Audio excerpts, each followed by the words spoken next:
অবশ্যই আমরা 1 KG boneless chicken নিয়েছি চিলি চিকেন বানানোর জন্য। আর এই মাংসটাকে ওভারনাইট ম্যারিনেট করার জন্য আমরা নিয়েছি 40 গ্রাম মতো আদা পেস্ট, 4টে ডিমকে ভেঙে নিয়েছি, 3টে পাতিলেবুর রস, আর এখান থেকে আমরা দেব 3 চামচ মতো কর্নফ্লাওয়ার আর 2.5 চামচ মতো ময়দা, আর দেবো সাধ্য মতো লবণ। প্রথমে আমরা সাধ্যমতো আমরা লবণ দিয়ে দেবো। আমাদের যেহেতু মাংসের পরিমাণ 1 কেজি, তাই আমরা 2 চামচের মতো প্রায় লবণ দেব। তারপর দিয়ে দেবো আমরা নিচড়ে রাখা 3টে পাতিলেবুর রস,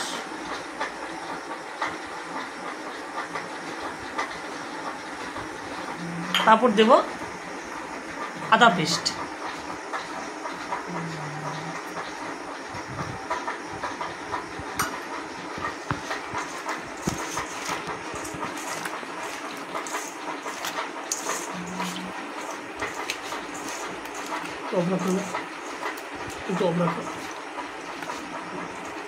এর সঙ্গে আমরা অ্যাড করবো গোলমরিচের গুঁড়ো, সাধ্য পরিমাণ মতো দেবেন যতটা প্রয়োজন হবে।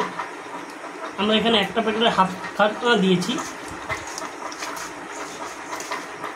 এর মতো আমরা অবশ্যই ম্যারিনেট করা রাখা অবস্থায় আমরা এটা 15 মিনিটের জন্য একটা ঢাকনা দিয়ে রেখে দেব। পরে অবশিষ্ট জিনিসগুলো মেশানো হবে।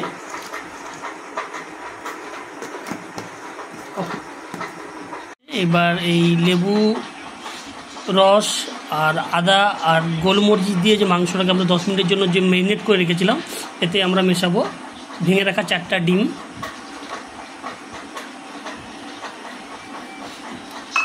এর সঙ্গে আমরা মেশাবো 2.5 চামচ মতো কর্নফ্লাওয়ার,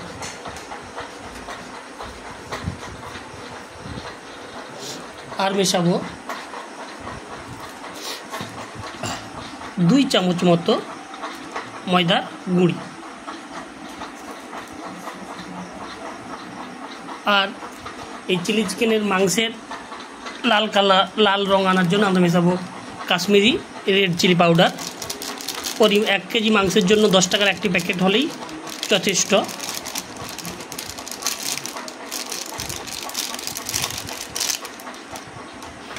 এর সঙ্গে আমরা মেশাবো 2 চামচ মতো সোয়া সস,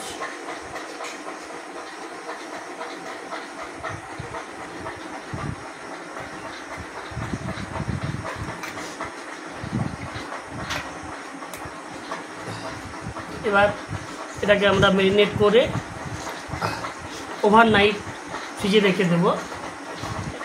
যখন আমরা রান্না করব তখন বের করব।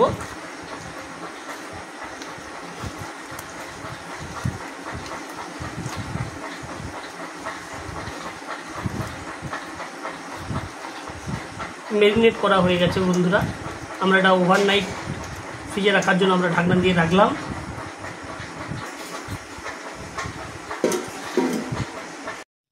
গতকাল রাতে যে আমরা চিলি চিকেনের জন্য যে 1 কেজি মাংসটা ওভারনাইট ম্যারিনেট করে ফ্রিজের ভিতরে রেখেছিলাম, সেটা আমরা বের করে নিয়েছি। আর এই চিলি চিকেন বানানোর জন্য আমরা নিয়েছি 3টে বড় ক্যাপসিকাম, 250 মতো পেঁয়াজের কেটে পেঁয়াজ কলি বানিয়েছি, 25 গ্রাম, তার সঙ্গে নিয়েছি 25 গ্রাম রসুনের কুচি আর 25 গ্রাম আদা কুচি, একটু ঝালানোর জন্য যে সামান্য কিছু পরিমাণ কাঁচা লঙ্কা, আর নিয়েছি 2.5 চামচ মতো কর্নফ্লাওয়ার। আর আমরা একটা মিশ্রণ বানাবো। 1 কেজি মাংসের জন্য আমরা বাজার থেকে নিয়েছি দুটো টমেটো কেচাপ, তার সঙ্গে মেশাবো আমরা 3 চিপি মতো সয়া সস, আর সঙ্গে মেশাবো 2.5 চিপি মতো গ্রিন চিলি সস, সাদা তেল বন্ধুরা গরম হয়ে গেছে। এরপর আমরা ফ্লেমটাকে একটু কমিয়ে দিয়েছি, কমিয়ে দিয়ে মাংসের টুকরোগুলোকে তেলের মধ্যে ছেড়ে দিচ্ছি।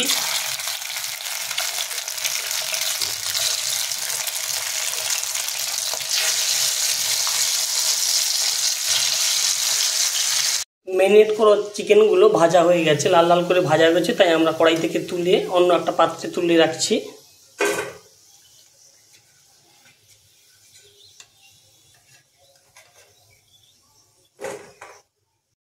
আমরা চিলি চিকেন করার জন্য দিয়ে দিচ্ছি পরিমাণ মতো সাদা তেল।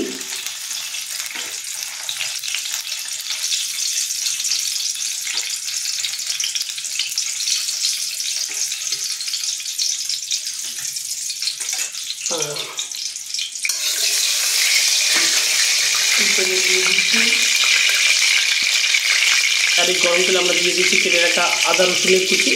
এগুলোকে আমরা প্রায় 2 মিনিটের মতো ভাজবো লাল লাল করে।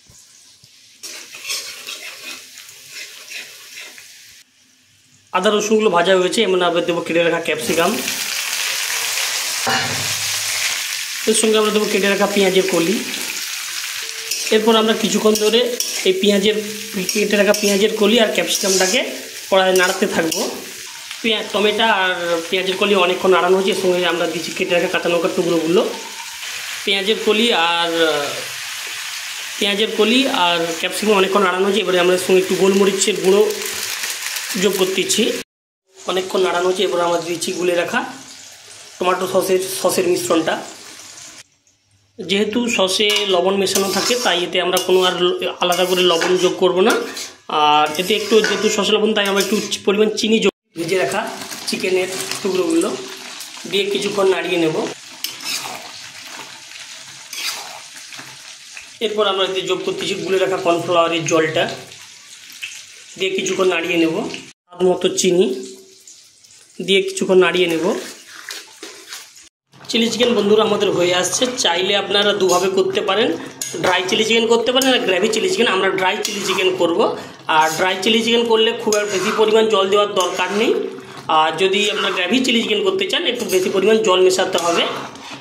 আর এই চিলি চিকেনটা হয়ে আসছে, আমরা এটাকে অন্য একটা পাত্রে তুলে রাখবো। চিলি চিকেন আমাদের রান্না হয়ে গেছে। চাইলে আপনারা বাড়িতে এটা ফ্রাইড রাইস বা রুটির সঙ্গে খেতে পারেন।